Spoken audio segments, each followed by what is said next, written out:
Sonic the Hedgehog 2 is a sequel to the 2020 film and brings back the entire cast of that movie, plus adds a few new faces. When Dr. Robotnik returns to Earth with his ally Knuckles, Sonic forms an alliance with his new friend Tails, who must stop the two from retrieving an ultimate power. For those who don't know, Sonic the Hedgehog was a great time. I had a blast watching that film in 2020. It surprised the absolute heck out of me. Video game movies usually do nothing right. They have no idea how to bring their video game characters onto the big screen in live action form.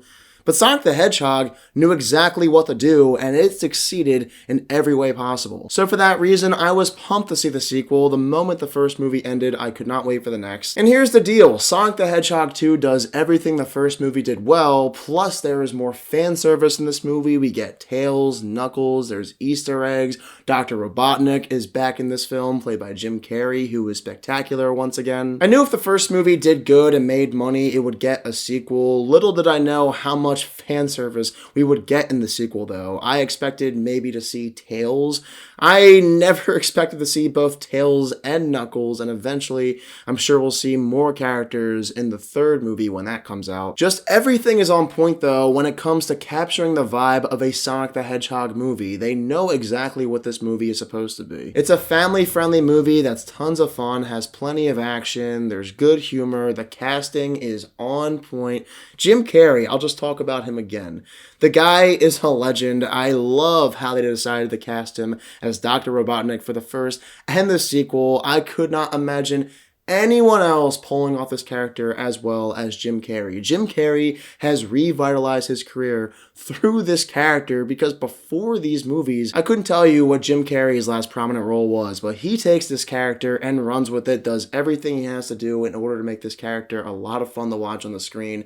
Very entertaining. I love Jim Carrey as this character. Easily one of the best video game characters on the big screen ever. As for the other human characters, they're not as interesting as Dr. Robotnik, but I still like James Marsden a lot in this role. He's very likable. What's not to like about James Marsden? He's a good-looking guy. He knows how to make people laugh. I've always enjoyed watching James Marsden on the screen, and his chemistry with the characters in the film, in particular Sonic and Tails, is right on point too. There's a variety of banter. The humor is great too. This is a very funny movie. I laughed more than I did in the first film, which usually the sequel is never as funny as the original when it comes to comedy movies, but the sequel here is better than the original with the humor, which I was really surprised about as well. And of course, I cannot forget about Idris Elba playing Knuckles in the film. He makes his Sonic the Hedgehog debut. To say the least, it's awesome seeing Knuckles on the big screen. Idris Elba was a great casting choice as this character. Maybe not the exact idea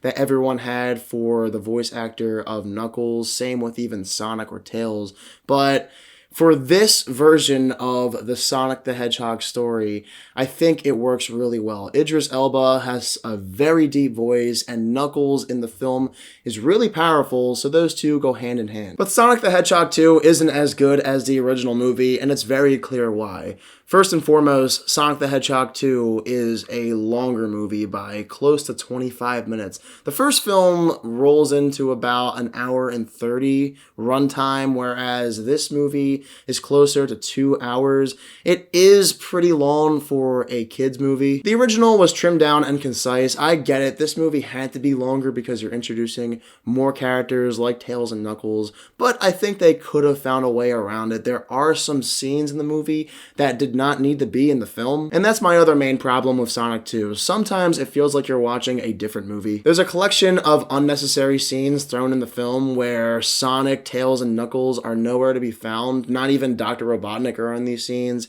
It's just James Marsden's family, and they're all on this vacation in Hawaii for a wedding.